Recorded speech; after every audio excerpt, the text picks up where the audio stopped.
एक समय की बात है। एक गांव में लाखन नाम का एक बूढ़ा मजदूर रहा करता था। लाखन गांव वालों के खेतों में मजदूरी किया करता था। उससे उसे जो पैसे मिलते थे उसी से वह अपना गुजारा किया करता था।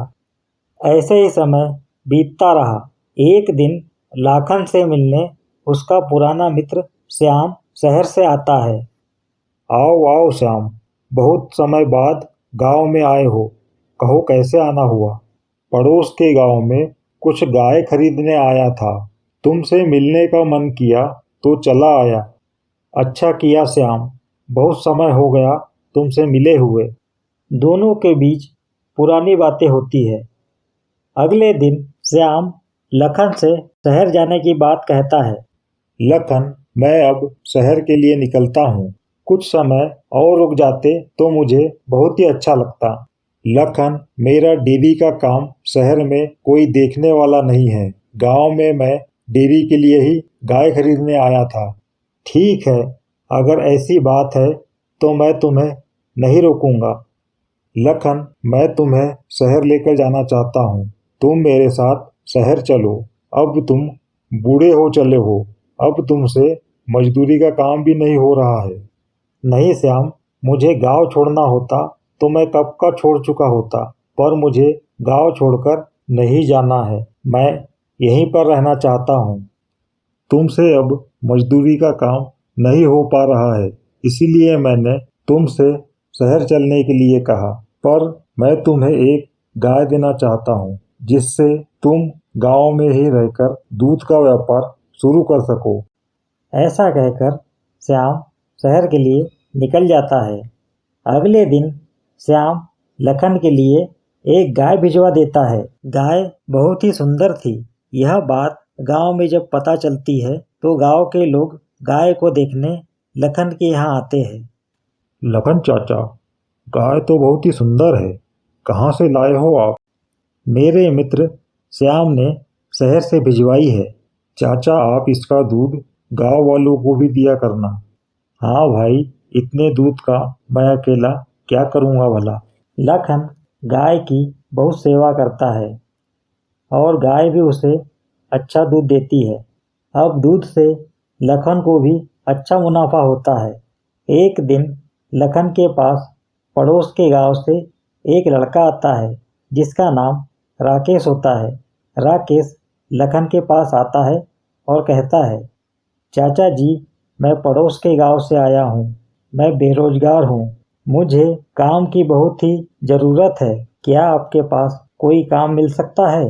देखो भाई, अभी मेरे पास कोई काम नहीं है, पर जब भी होगा मैं तुम्हें बता दूंगा। पर चाचा जी, आपके पास कोई भी काम हो मैं उसे कर लूँगा। लखन कुछ सोचता है और राकेश से कहता है, मेरे पास एक गाय है।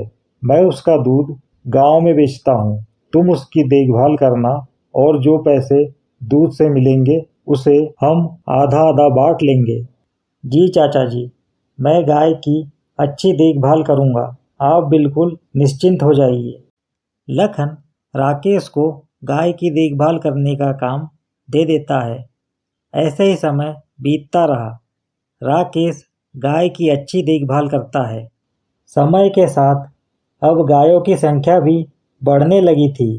लखन और राकेश गायों की अब अच्छी देखभाल करते हैं। गाय ज़्यादा होने के कारण अब उनके पास बहुत सा दूध बच जाता।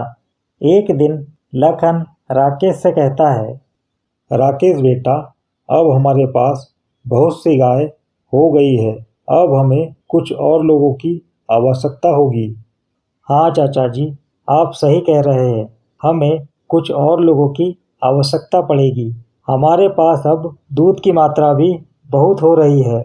राकेश, हम कुछ और लोगों को काम पे रख लेते हैं और बचा हुआ दूध हम शहर में भिजवा दिया करेंगे। लखन और राकेश ऐसा ही करते हैं। वह कुछ और लोगों को काम पे रख लेते हैं और बचे हुए दूध को वह शहर भिजवाना शुरू कर देते हैं। ऐसे ही समय बीतता रहा। एक दिन श्याम लखन के पास आते हैं आओ आओ श्याम, कहो कैसे आना हुआ। लखन, मैं अपनी डेयरी के काम से ही गांव आया हूँ। शहर में मेरी डेयरी में दूध की कमी हो गई है। ऑर्डर बहुत है, हम दूध की पूर्ति नहीं कर पा रहे हैं। हमारा दूध भी शहर जाता है, चाहो तो तुम उसे ले सकते हो। पर हमारा ऑर्डर बहुत बड़ा है, हमें और भी दूध चाहिए होगा। मैं गांव वालों से बात करके देखता हूँ। अगर सभी गांव वाले एक एक गाय भी रखेंगे तो तुम्हारे दूध की पूर्ति हो जाएगी। हाँ लखन, ऐसा करने से गांव वालों की आमदनी भी बढ़ जाएगी। लखन सभी गांव वालों को एक एक गाय दिलवा देता है। अब पूरे गांव में दूध का उत्पादन होने लगा था। सभी गांव वाले गांव में एक जगह पर दूध को जमा करके शहर में भिजवा देते, जिससे उनका मुनाफा और अधिक बढ़ गया।